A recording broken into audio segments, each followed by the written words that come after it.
नमस्कार. आदिवासी समाजातर्फे निलजगाव फाटा बिडकीन येथे रास्ता रोको करण्यात आला. बिडकीन प्रतिनिधी अखिल शेख. एकलव्य भिल समाज संघटनेच्या मार्गदर्शनाखाली सर्व आदिवासी समाजाने रास्ता रोको केला. अधिक माहिती अशी की आदिवासी समूहामध्ये धनगर समाजाचा समावेश करू नये. मागील काही वर्षापासून आदिवासी समाजात धनगर समाज हायकोर्टाने याचिका फेटाळली असून सुद्धा धनगर समाज आदिवासीमध्ये घुसखोरी करण्याचा प्रयत्न करत आहेत. समाजात कसलाही संबंध नसताना फक्त राजकीय दबाव सरकारवर आणून घुसखोरी करण्याचं काम धनगर समाज करीत आहे.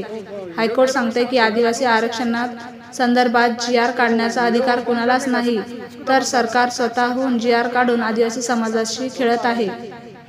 सरकारच्या या घटनेविरोधी एकलव्य भिल समाज तसेच सकल महाराष्ट्रातील आदिवासी विरोध आहे, असे निवेदन म्हटले आहे. यावेळेस निवेदन पैठण तहसील येथे देण्यात आले. यावेळी संदीप सुरेश गायकवाड, एकलव्य भिल संघटना महाराष्ट्र प्रसिद्धी प्रमुख.